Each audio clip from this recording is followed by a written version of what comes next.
morning, everybody. I'm joining you from Brussels this morning, and thank you very much for the opportunity to be with you today. As you know, the new EU regulation on minimum requirements for water reuse has actually just been adopted and has entered into force only very few days ago, around the end of June. So, of course, a number of member states in the EU have already practiced water reuse before this regulation, and quite on a substantial scale in some cases. And this is nevertheless the first EU legislation setting harmonized requirements for water reuse across the EU. Spain was instrumental in developing this new tool, and I would really like to use this occasion to thank you all very much for your continued engagement and your support. We were able to draw on your experience and contributions during the development phase, when our Joint Research Center of the European Commission was working on the scientific basis, and also later on when we were working on the impact assessment and all the consultation activities that we carried out. Really, the experience of Spain and those other EU member states that have already been using water reuse was crucial for us to come up with an instrument that's workable and that can help you all in enlarging this practice even further. So the regulation aims to address, of course, water scarcity and droughts. We all know that this is a really increasing topic in all of Europe and not only in the Mediterranean. And the regulation aims to address this problem while at the same time safeguarding public health and the environment. And we intend thus to encourage and stimulate the uptake of this practice in EU member states, and to also encourage those who are not yet using it to think about it, because of course in the future, throughout Europe, we will have increasing droughts, and we will have to manage our water more efficiently in the wake of climate change. So I'd like to just get into a little bit of detail on what this new instrument does and how it will work. As I already mentioned, the regulation introduces minimum requirements for water reuse in agricultural irrigation. It is meant for EU member states to apply in case they wish to practice agricultural irrigation from reused water.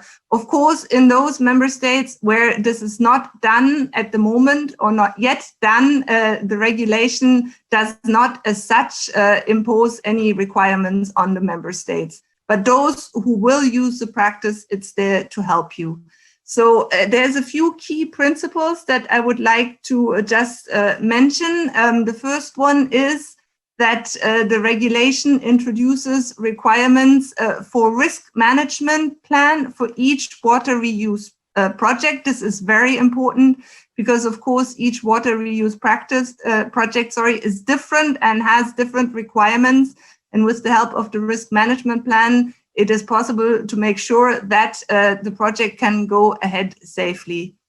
The regulation also introduces a system of permits and compliance checks to be carried out to make sure that the practice is supervised and happens in a safe and sound manner. There's also requirements for transparency and for access to information so that it is clear. And this will, of course, also help raise awareness and get the practice accepted in new places where we hope that water reuse will come to use in the future. The regulation itself is quite a short document. If you have seen it already, it has two annexes. Annex 1 is about the parametric values for the water quality. So these are the standards that the water has to reach in order to be fit for purpose, the purpose being agricultural irrigation. And then in the second annex, we have the requirements for the risk assessment. And this is also in particular relevant for addressing the potential health risks that could come in particular cases.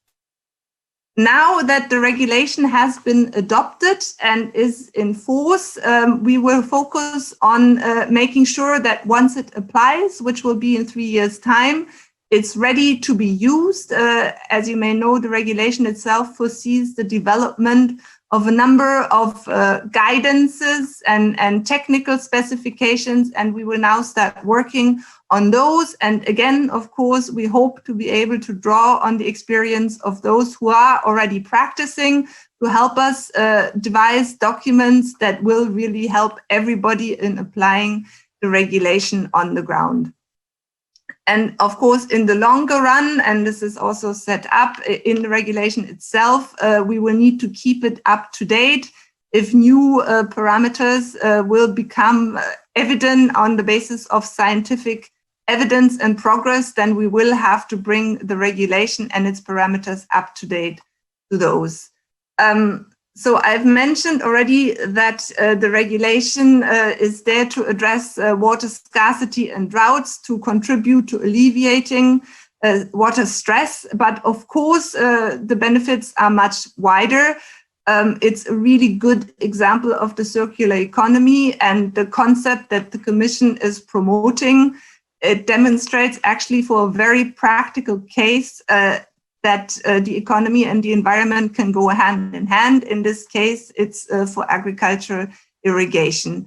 You know that the Commission has come forward with the European Green Deal, and under the European Green Deal, a number of initiatives have already been adopted by the Commission, and one of them is the new Circular Economy Action Plan for a cleaner and more competitive Europe. It came out just this spring, and it of course refers to the water reuse regulation and to water reuse more generally.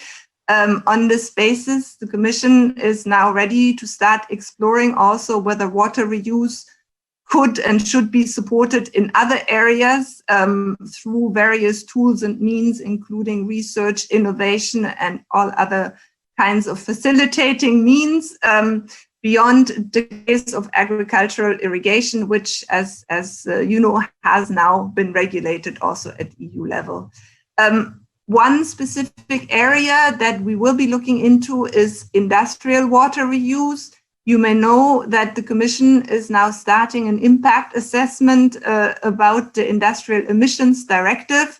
And one of the things that we will look into in this impact assessment is also whether water reuse in industry could and should be promoted further. Once again, we are aware that Spain and many of the neighboring countries are already relying on water reuse with a lot of experience. And we trust that with the arrival of this new European framework, you will be able to expand this practice even more if you wish to do so. And also, I'm really sure that the EU can learn a great deal from your experience. So thank you very much and good luck.